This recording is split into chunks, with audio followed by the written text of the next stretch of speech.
Next generation, of course, my generation, the boomers, born between 46 and 64. Barna picks the same years. Marks include independent, anti-institutional, materialistic, very interested in quality, we want things done well.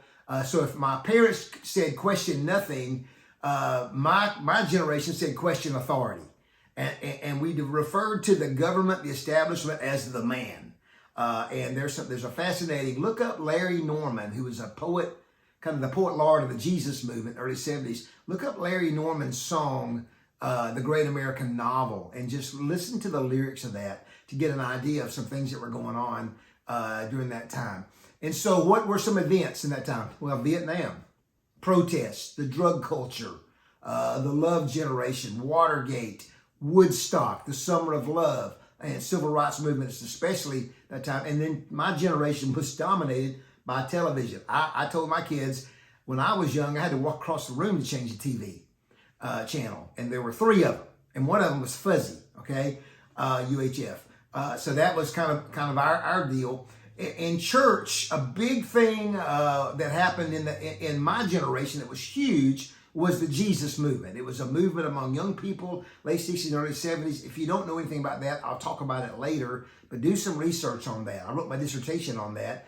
It's fascinating.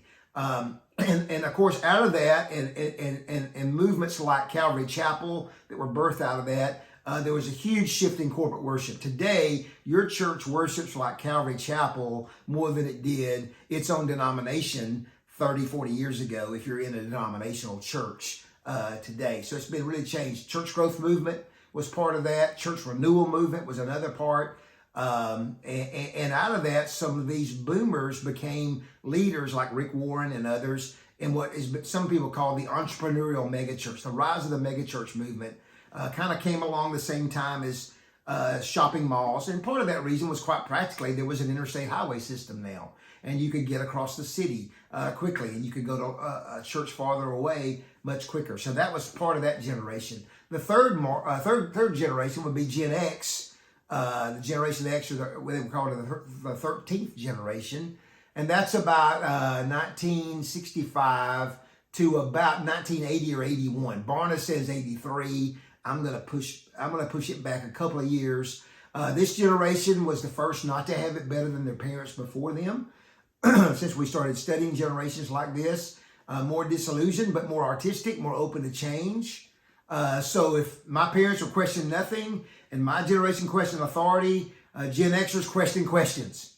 What's the question, basically? And events they had that were huge for them were the fall of the Berlin Wall. That was huge. The end of the Cold War as we understood it. The rise of the AIDS epidemic. The rise of MTV, ESPN, cable news. The video VHS tapes and the camcorders and things like that. In the church, you had Gen Xers lead things like the emerging church movement, and you saw a renewal of church planting, and really a push of church planting among Gen Xers. That would lead to the millennial generation. I'm guessing a lot of you that are watching this are Gen Xers or millennials, most likely. Millennials are 81 to 96, about a 15-year span there. Barna would say 84 to 98.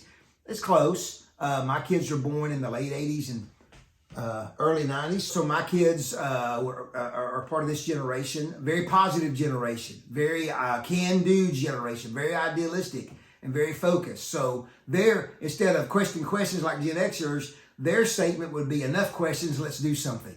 And you saw a lot of young people in this generation doing things in terms of mission trips and so on. So for millennials, what are some of the marks? 9/11, Columbine, and other school shootings became a thing, unfortunately. The Great Recession in the early 2000s. The internet, obviously, was huge, and CDs, DVDs, and things like that.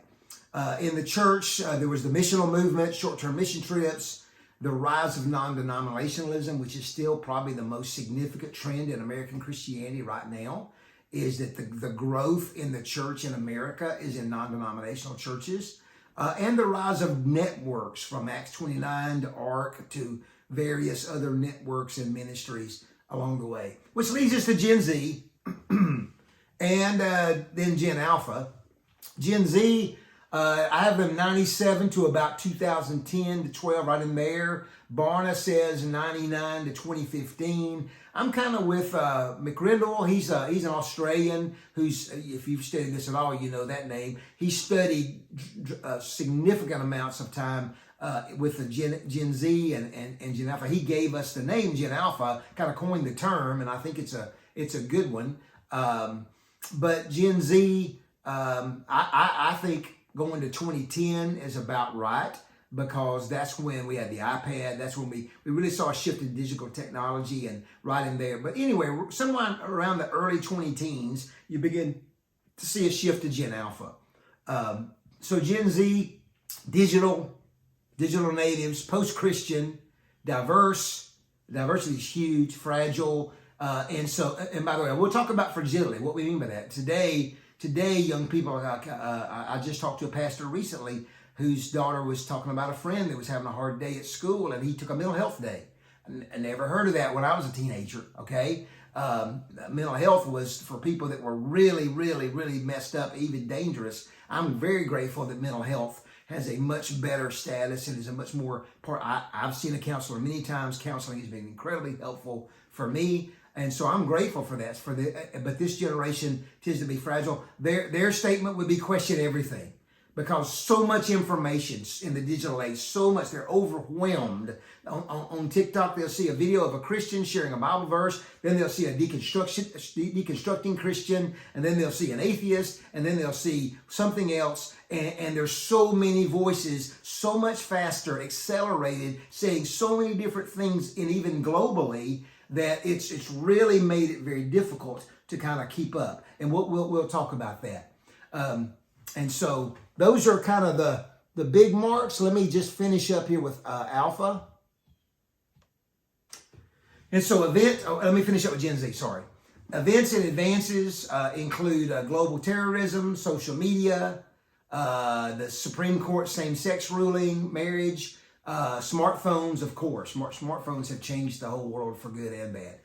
In the church, we have the decline of nominal Christianity. You just don't have as many people that are kind of halfway Christian, you know. So as a result, we have the rise of what the Pew Trust and others call the nuns, those who check no religious preference. We see a rise of that. A lot of them are coming from people who were nominal Christians before.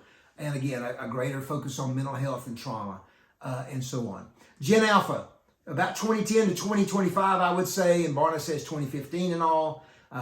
It's fine. Marks include AirPods, Siri, Apple Watch, artificial intelligence, COVID-19. And their question is question identity, because identity is a huge thing today, and young people are extremely confused on the issue of identity. We see it all the time.